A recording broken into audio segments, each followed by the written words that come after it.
हे guys, myself Shailendra sir.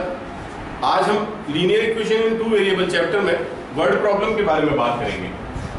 Chapter हमारा same है, word problem. वैसे देखा जाए तो ये वर्ड प्रॉब्लम जो सेक्शन है, ये वर्ड प्रॉब्लम सेक्शन शायद क्लास सेकंड और थर्ड से शुरू हो जाता है, लेकिन प्रैक्टिकल वे में जाके बच्चे उसको सीखते ही नहीं है। प्रैक्टिकल वे में, मैंने बोला थ्योरेटिकल वे में तो आप सब जानते हैं कि वर्ड प्रॉब्लम को कैसे सॉल्व करी जाती है, क्योंकि मुझे याद आता है कि Sita goes to market and she buys 2 kg sugar and 3 kg rice, then what is the weight of her bag? ऐसा क्वेश्चन हमने बचपन में भी किया होता है। लेकिन एट द टाइम शायद हमने ये सीख लिया था कि टोटल वर्ड है, अगर वर्ड टोटल यूज है तो आप ऐड कर दीजिए, अगर लेस वर्ड है तो आप सब्ट्रैक्ट कर दीजिए। कुछ इस तरह की बातें हमने सीखी। हमने ये सीखना ही नहीं चाहा कि क्वेश्चन की मीनिंग क्या है, उसके वर्डिंग की मीनिंग क्या है। तो अगर मैं आज आपसे बात कर रहा हूँ वर्ड प्रॉब्लम को लेके, तो मेरा कुछ स्पेसिफिक बताने का है, इसलिए हम बात कर रहे हैं। तो स्पेसिफिकली अगर बात करी जाए तो वर्ड प्रॉब्लम अपने आप को एक्सप्लेन ऑलरेडी करता है। हर क्वेश्चन, हर वर्ड प्रॉब्लम अपने आप को पूरी तरह से एक्सप्लेन करता है। बस आपको ध्यान ये रखना है कि उस एक्सप्लेनेशन को आप समझ पा रहे हैं कि नहीं समझ पा रहे हैं, ये सबसे जरूरी बात है। जैसे एग्जाम्पल के तौर पर एक क्वेश्चन हम लेते हैं कि मैं एक दिन बाजार गया और मैंने, मान के चलते हैं, 3 पेंसिल खरीदी और मैंने 4 कॉपी खरीदी। How much? I bought 3 pencils, I bought 3 pencils and 4 copies and I paid ₹400 around. Let it be, it's an example only. So I bought something, I bought 3 pencils, 4 copies in ₹400. So can you tell me what is the cost of each pencil and each copy?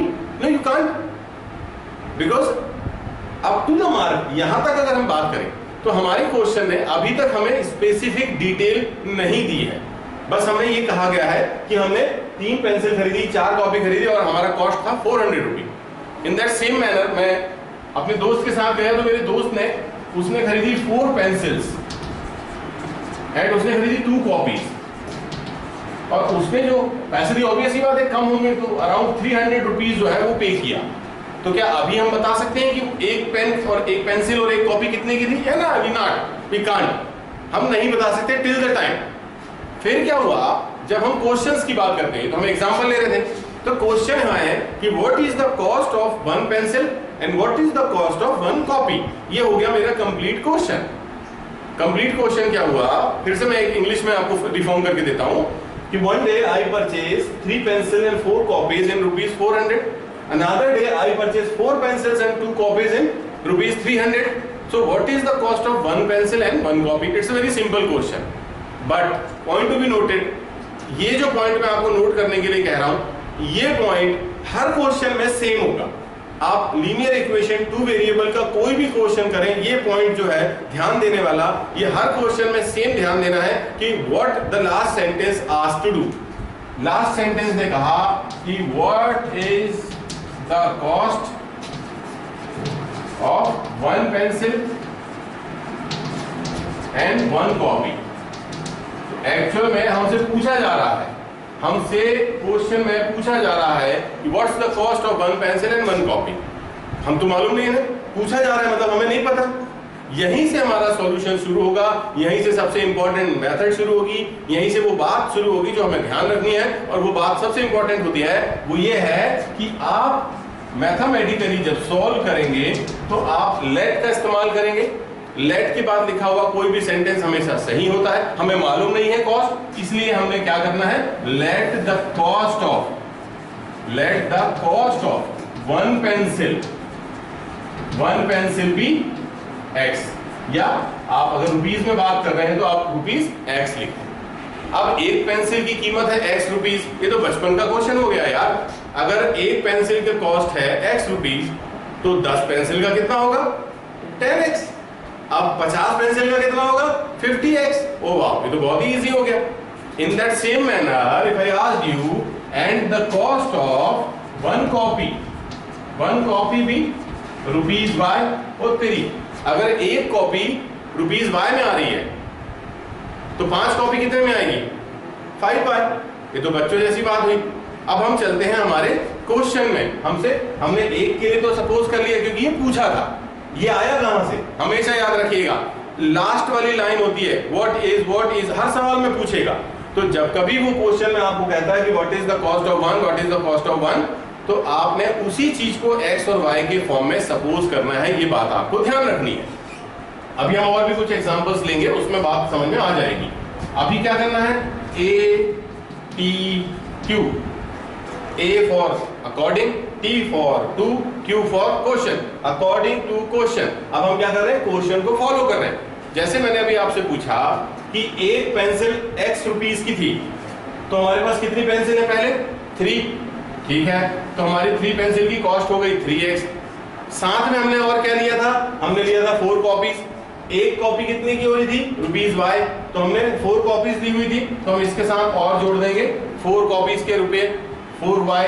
फिर हमारा answer क्या होना चाहिए, 400, क्योंकि उस दिन हमने 400 रुपए दिए, ठीक है। अगली इक्वेशन के लिए हम क्या करेंगे, हमने ली थी 4 पेंसिल्स, ठीक है, अलॉन्ग विद 2 कॉपीज, और उस दिन हमने कितना पेमेंट किया था, 300। We are having 2 equations. Now after these 2 equations, it is up to you. आपको मेथड कौन सी लगानी है, आपके पास 3 मेथड है, आपके पास 3 मेथड है। पहली मेथड एलिमिनेशन बाय सब्स्टिट्यूशन, दूसरी मेथड है elimination by cross multiplication, sorry elimination by equating coefficient, तीसरी मेथड होती है क्रॉस मल्टीप्लिकेशन। अब आप तीनों में से जो भी आपने प्रैक्टिस की है पिछले दिनों, आपको तीनों में से जो भी मेथड फेवरेबल लगे, आप इन दोनों इक्वेशंस को सॉल्व करके अपने x और y की वैल्यू निकाल सकते हैं, वेरी इजी। तो वर्ड प्रॉब्लम में जो सबसे इंपॉर्टेंट बात है ध्यान रखने की, वो ये है कि जब आपसे कहा जाए what is the cost, what is the different object आपके सामने रखे जाएंगे कि इसके लिए ये क्या होता है, उसके लिए वो क्या होता है। अब जो अगला क्वेश्चन हम डील करेंगे, जो अगला क्वेश्चन डील करना ना, ये जहां तक मैं देखता हूं तो बहुत सिंपल है, मतलब बहुत यानी बहुत ज्यादा ही सिंपल है। लेकिन जब मैं बच्चों की बात करता हूं, सीरियसली बोल रहा हूं कि इस जोन में जाके ना सारे के सारे बच्चे फेल होते हैं, सारे के सारे फेल होते हैं। उनसे पता नहीं क्यों ये पर्टिकुलर टाइप जो है वो नहीं बनता है। तो इस पर्टिकुलर टाइप को बताने के पहले हम थोड़ा सा प्रीवियस क्लासेस में चलते हैं, शायद हम 3rd 4th क्लास की बात करेंगे। और मैं बात कर रहा हूं एक 2 डिजिट नंबर, 2 डिजिट नंबर कैसे बनाया जाता है, मैं इसके बारे में आज मैं आपको बताने वाला हूं। तो ये जो क्वेश्चन है, क्वेश्चन जो है वो क्वेश्चन हम कोशिश करते हैं लिखने के लिए, बड़े बड़े क्वेश्चंस होते हैं, बोर्ड पे लिखना मेरे लिए तो काफी टफ होता है। मैं यहाँ छोटा सा सेक्शन लेके लिख देता हूँ। यहाँ तक विजन है, यहाँ तक, यहाँ हाँ। हम यहाँ क्वेश्चन लिख रहे हैं, in a 2 digit number the unit digit, in a 2 digit number the unit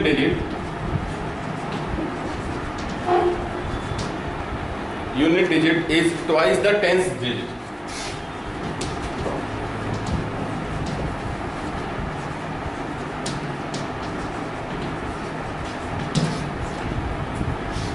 If 27 is added to the number, if 27 is added to the number, what happens? The digit interchange their places. The digit interchange their places. Then find the number. Watch it carefully. Find the number. This is our question. तो भाई यहाँ ध्यान देने की बात, फिर से हम चले चलते हैं। मैंने अभी आपको पिछले क्वेश्चन में कहा कि यहाँ पर कुछ पॉइंट्स होते हैं नोट करने के लिए। तो क्या हम सर ऐसे लिखेंगे जैसे अभी आपने पिछले क्वेश्चन में बोला कि जो फाइंड करने दिया जाता है उसको XY ले लो, ऐसा मैंने कह दिया था। तो यहाँ पर तो मैं खुद ही अपनी बात को क्रॉस कर रहा हूँ। क्रॉस कैसे कर रहा हूँ कि क्या हम नंबर को ले लेंगे x या नंबर को ले ले y? डेफिनेटली नहीं। मैं पहले ही कह चुका हूँ 2 digit number is a special category question. आपको इसे थोड़ा सा अलग वे में समझना होता है, पहले आप समझ लें, उसके बाद में हम आगे बात करेंगे। तो असल मैं क्या करता हूँ, इस क्वेश्चन को समझाने के लिए जब बच्चे मेरे पास होते हैं तो मैं बच्चों से बोलता हूँ कि भाई कोई 2 डिजिट नंबर बताइए जिसकी डिफरेंट डिजिट्स हों।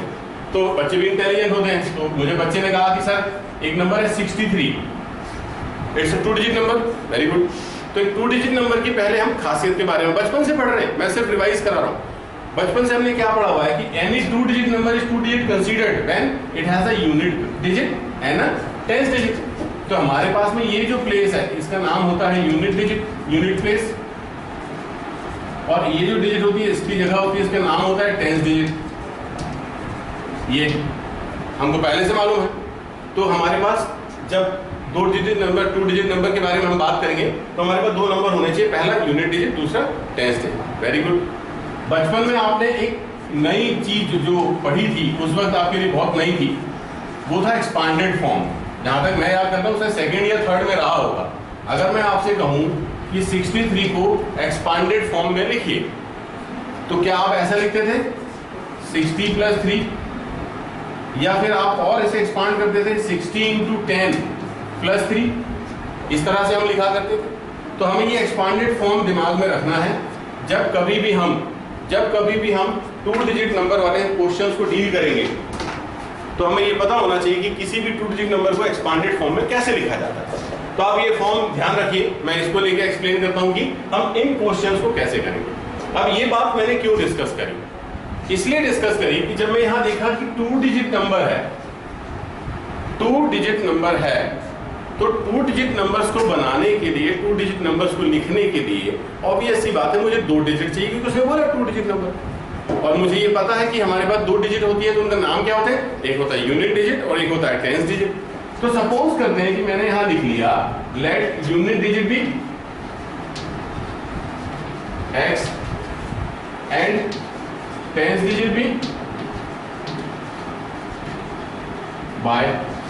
तो हमारे पास यूनिट डिजिट हो गई x, हमारे पास 10th डिजिट हो गई y। एक मजे की बात बताता हूँ, जब मैं ये बता देता हूँ बच्चों को और उनसे बोलता हूँ ये नंबर अज्यूम किया था हमने 63, तो हमने एक डिजिट ले ली यूनिट डिजिट, एक डिजिट हमने ले ली 10th डिजिट। और जब मैं बच्चों से कहता हूँ कि बच्चों नंबर क्या होगा, देखना यहाँ पे ये हमारा रफ एरिया समझने के लिए। जब मैं बच्चों से कहता हूँ नंबर बताइए तो नंबर बताते हैं बच्चे x y, वैसे मैंने लिखा y x, तो बच्चे नंबर बताते हैं y x। अरे इट्स टोटली रॉन्ग। रॉन्ग क्यों? रॉन्ग ये क्रॉस है, x नहीं है। It's totally wrong. रॉन्ग क्यों हुआ? क्योंकि भैया जब कभी भी आप वेरिएबल को इस तरह से लिखते हैं ना y x या x y, इसका मतलब होता है कि the variable are in the multiplication form. वो x into y है, y into x है, ये जो लिखा है it's not a 2 digit number, it's y into x। सो इस बात का भी हमें ध्यान रखना है। ये जो थ्योरी मैंने बताई, आप यहाँ देखें, आपका यूनिट डिजिट क्या था 3, आपका 10th डिजिट क्या था 6। तो जब आप यहाँ यूनिट डिजिट और 10th डिजिट के साथ कोई नंबर बना रहे हो तो आपको ये बात ध्यान रखनी है कि आपको उसको एक्सपांडेड फॉर्म के फॉर्म में लिखना है। कैसे लिखना है?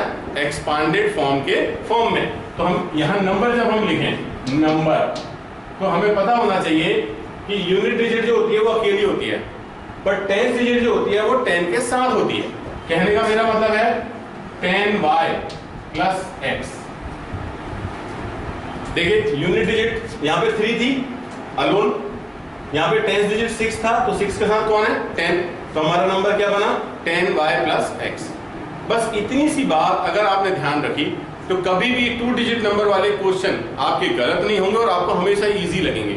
जबकि आमतौर पे ये देखा गया कि 2 डिजिट वाले जो क्वेश्चन वाले नंबर होते हैं ना वो बनते ही नहीं है, बच्चा अप्रोच ही नहीं कर पाता है, 2 डिजिट नंबर वाले क्वेश्चन बार बार गलत करता है। तो हमने कहां तक क्वेश्चन को देखा, इन आर 2 डिजिट नंबर। बस देखिए ये दूसरी लेसन है मेरे वर्ड प्रॉब्लम सेशन का कि सबसे पहले आपको क्या काम करना है, क्वेश्चंस को अपने टुकड़ों में तोड़ लेना है, छोटे छोटे टुकड़ों में। जैसे हमने इस क्वेश्चन को तोड़ा, हमने कहां तक पढ़ा, इन 2 डिजिट नंबर, बस इतना ही पढ़ा हमने और कुछ किया ही नहीं।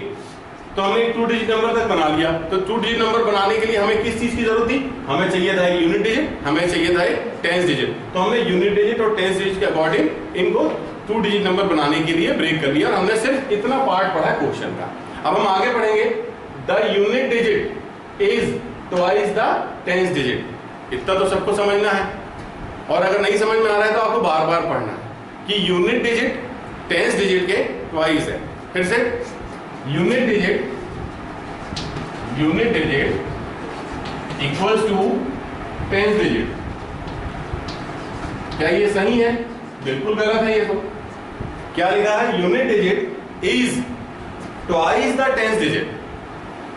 Read it again. Unit digit is, इसका मतलब equal to unit digit is twice the tens digit. तो यहाँ पर क्या होगा, 2 मल्टीप्लाई हो जाएगा. Am I right? क्या मैं ये बता रहा हूँ unit digit is 2 times of tens digit? यही तो बोला था उसने. Very good. हमारी यूनिट डिजिट क्या थी? x. हमारी टेंस डिजिट क्या थी? y. We have got equation x equals to 2y. ये पॉइंट हमारे काम आ सकता है, हम इसे बॉक्स में लिख लेते हैं. फिर हम आगे पढ़ेंगे. देखिए मैं क्या कर रहा हूँ, मैं आपको सिखाना चाह रहा हूँ वर्ड प्रॉब्लम कैसे डील करना है. तो फिर उसके लिए मैंने क्या किया, थोड़ा सा टुकड़ा पढ़ा, उसको बना लिया. फिर मैंने थोड़ा सा और आगे क्वेश्चन को पढ़ा, उसको बना लिया. क्या होगा ना, पूरा क्वेश्चन एक बार में पढ़ ले मान लो, तो कई बार ये हो सकता है कि हमारे दिमाग में वो खिचड़ी बना दे. वो जानकारियां जो कलेक्ट करने की थी वो सारी की सारी मिक्सअप हो जाए, और वो मिक्सअप डिटेल्स के बाद में फिर हम क्वेश्चन को डील करें तो शायद हम अटक जाए. तो बेहतर ये है किसी भी वर्ड प्रॉब्लम को, ये अकेले नहीं, किसी भी वर्ड प्रॉब्लम को डील करने के लिए सबसे आसान तरीका ये है कि उस क्वेश्चन को आप छोटे छोटे टुकड़ों में तोड़ लें. अक्सर ये देखा गया है वर्ड प्रॉब्लम नहीं बनती, तो नहीं बनती के कारण के पीछे हम बात कर रहे हैं. कैसे नहीं बनेगी हम ये बात कर रहे हैं. आप ये वीडियो जरूर देखिए और बार बार देखिए, ये जरूर डेफिनेटली आपको सिखाएगा कि वर्ड प्रॉब्लम को कमांड कैसे करना है. देन हम आगे बढ़े तो इफ, यहाँ पे फुल स्टॉप लगा हुआ है, इफ 27 इज एडेड, मतलब हमें समझ, फिर सब टुकड़े हो गया. फिर हमने एक छोटा पार्ट उठाया, उसने लिखा इफ 27 इज एडेड, मतलब हमें 27 ऐड करना है. ठीक है, क्या होगा, to the number. If 27 is added to the number, ठीक है भाई. When 27 added to the number, तो क्या होगा, हमारे पास में क्या हो जाएगा, नंबर क्या है हमारा, नंबर है ये, क्या लिखा है, 10y प्लस x प्लस 27 हो गया. हमने ऐड कर लिया. क्वेश्चन ने बोला when 27 is added, तो हमने ऐड कर लिया. अब ऐड करने से होता क्या है भाई, होता क्या है वो देखते हैं. तो यहाँ the digit interchange their places, यहाँ फिर से नोट करवाऊंगा मैं आपको, दिमाग में ध्यान रखिएगा. The digit interchange their places, क्या बोला है, डिजिट कौन है, ये. इंटरचेंज करना मतलब आपस में अपनी जगह बदलना. डिजिट आपस में अपनी जगह बदलते हैं. कब बदलते हैं, जब हम अपने पुराने नंबर में 27 को ऐड करते हैं. तब क्या होता है, हमारा जो नंबर था, हमारा नंबर क्या था, ये, इसमें डिजिट है ना, हमारे नंबर में डिजिट है, एक यूनिट डिजिट है और एक टेंस डिजिट है. तो जब हम 27 हमारे नंबर में ऐड करते हैं तो हमारे जो नंबर है उसकी डिजिट बदल जाती हैं आपस में. मतलब हमारा x y की जगह और y x की जगह चला जाता है. प्योरली लैंग्वेज में लिखा हुआ है the digit interchange their places. But ऐसा कब होता है, व्हेन डज इट अपीयर, जब हम हमारे नंबर में 27 को ऐड करते हैं. मैथमेटिकली अगर आप अप्रोच करें तो कितना सिंपल है, when 27 is added to the number. तो नंबर आपको पता है, आप 27 ऐड कर रहे हैं, और जैसे ही आप ऐड करते हैं you got some result. Obvious सी बात है यार, अगर हम किसी नंबर में 27 ऐड करेंगे तो कुछ चेंजेस तो आएंगे ना. सपोज करो मेरा नंबर है यहाँ पे 63, अगर मैं इसमें 27 ऐड कर दूं तो मेरा तो आंसर ही चेंज हो गया, मेरा तो नया नंबर आ गया, 90 आ गया ना. तो उसी प्रकार हमें क्वेश्चन को फॉलो करना सीखना होगा. क्वेश्चन हमेशा हिंट देता है, हर एक टर्म एक हिंट होती है. आप उसको उसी ऑर्डर में फॉलो करते जाएं अगर, तो डेफिनेटली आप कभी भी वर्ड प्रॉब्लम से डरेंगे नहीं, और वर्ड प्रॉब्लम आपके कमांड में एनी टाइम होगी, एनी टाइम, और किसी भी टाइप की. तो देन हम इसको सॉल्व कर सकते हैं. भाई तो बहुत सिंपल हो गया. सिंपल कैसे हो गया, मैं सोच रहा था यार कि क्या ये जो दोनों चीजें हैं इसे मैं लेफ्ट में ट्रांसफर कर लूं तो बहुत अच्छा दिखेगा. तो मेरे पास है 10y प्लस x प्लस 27. जब मैंने उनको ट्रांसफर किया it becomes 10x minus y equals to 0. Now 10y minus y become 9y. Very good. X minus 10x become minus 9x. Then 27 is alone. Then write it 27. There are two ways to solve this question. Either put the value of x is equal to 2y directly. या तो आप यहाँ x is equal to 2y directly कर लें, और भी अगर आसान करना है see carefully 9 can be taken common.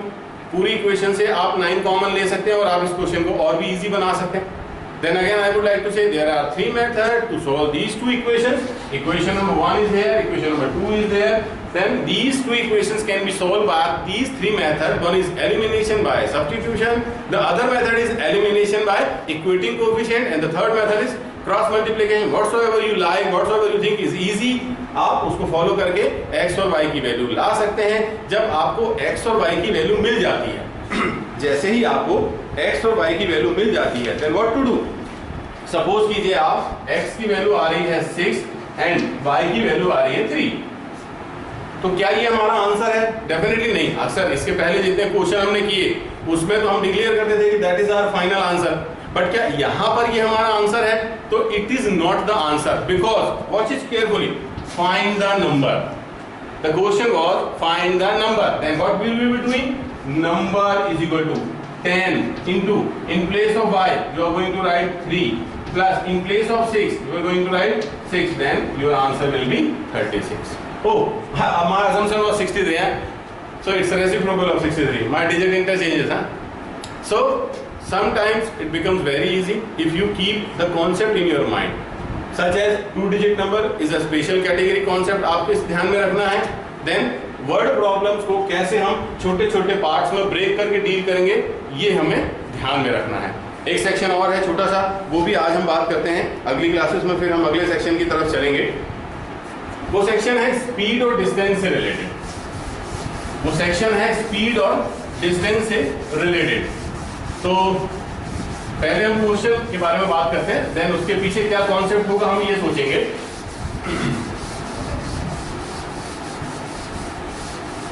तो according to the concept,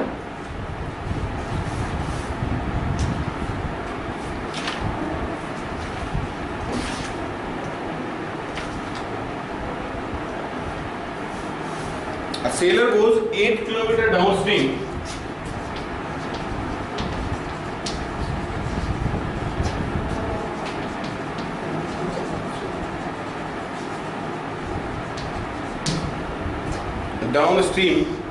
in 40 minutes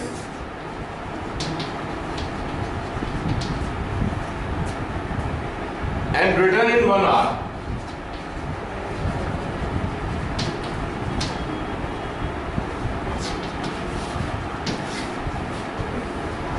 Determine the speed of the sailor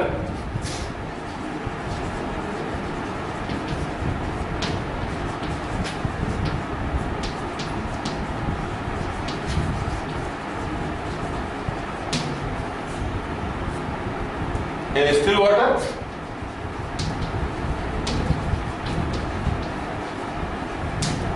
and speed of the current.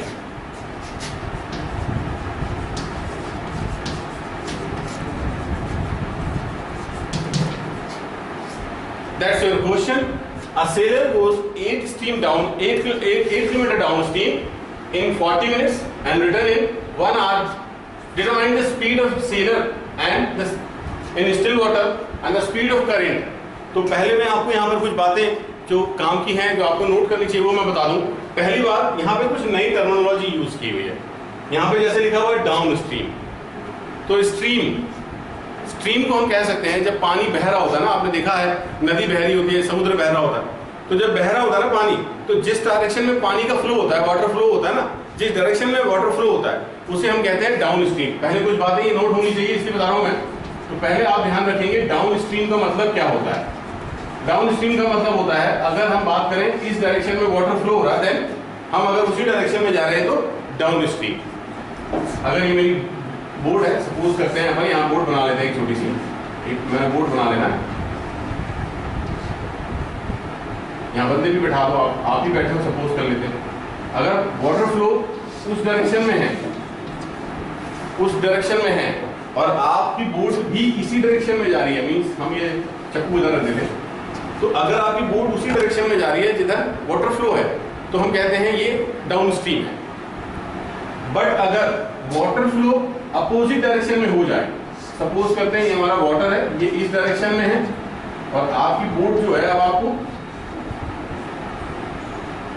आपकी बोट जो है ना वो आपको इधर लेके जानी है, बोट से जानी है इधर, आपकी वाटर फ्लो उस डायरेक्शन में है, आपको बोट लेके जानी है इस डायरेक्शन में। तो जब आप इस तरह का मूवमेंट दिखाएंगे ना, इसे आप कहेंगे अप स्ट्रीम। आप ये बात ध्यान रखिएगा, what's the difference between down stream and up stream. अब क्या सिर्फ इतनी सी बात बतानी थी, ये तो 90% बच्चों को पता होगी, नहीं इतनी सी बात नहीं बतानी थी।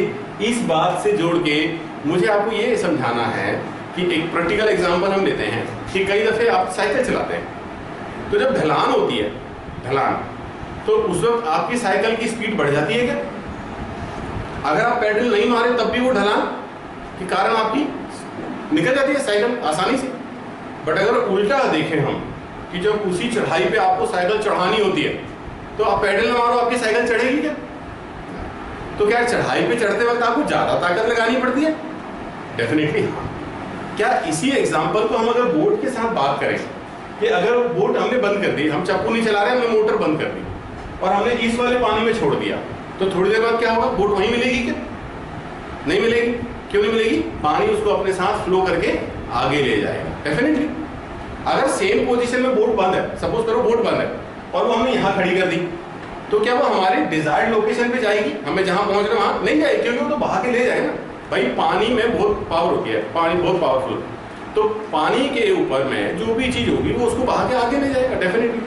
ठीक है। दूसरी बात, अगर बोट की स्पीड हमने कुछ कर दी, मोटर लगी हुई है, बोट में चक्कू लगा हुआ, आप चला रहे हैं, मोटर चालू है, ठीक है, और वो उसी डायरेक्शन में जा रही है जिस डायरेक्शन में हमारा पानी बह रहा है, तो क्या हमारे बोट की स्पीड प्लस पानी की स्पीड, दोनों की स्पीड ज्यादा हो जाएगी? मीन्स हम जल्दी जा सकते हैं। अगर आप ढलान में छोड़ दें साइकिल तो ठीक है, लुढ़क की थी, लेकिन अगर ढलान में पैडल मारने लग जाए तो आपकी स्पीड और बढ़ जाती है।